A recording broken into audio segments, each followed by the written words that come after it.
թրիփը հայ-ամերիկյան ենթակառուցվածքային ծրագիր է, հա, նախաձեռնություն, որը արդեն աստիճանաբար կյանքի պետք է կոչվի եւ ինչպես տեսանք, դուք իրավացի եք շահարկումներ կային, ընդհանուր մինչեւ նորից, չգիտեմ, միջանցք եւ այլն, եւ ինչ տեղի ունեցավ, ուղղակի հրապարակվեցին բոլոր այն փաստաթղթերը, որոնք վերաբերելի էին դրան եւ տեսանք, որ հիշում եք, ասում էին պայմանագրում կա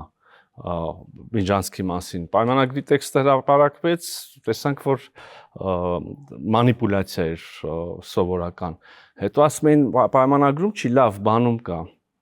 Հուշագիր ստորագրված 3 հուշագրերից մեկում հուշագրերի տեքստերը հրապարակեցինք, տեսան, որ այնտեղ էլ չկա։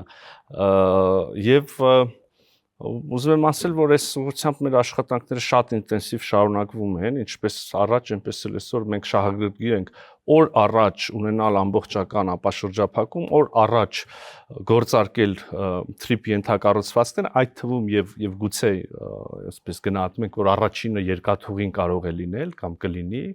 օբյեկտիվորեն, եւ այդ երկաթուղով եւ Հայաստանը կկապվի արտաքին շուկաների հետ,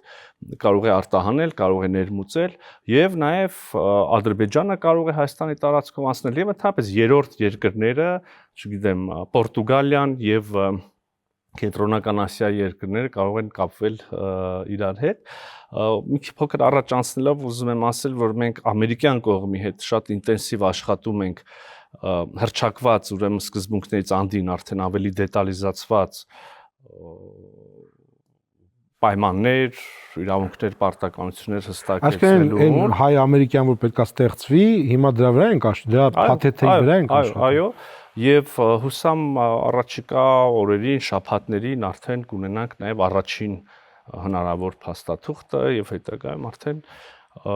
կհասնենք դրան, որ տարվա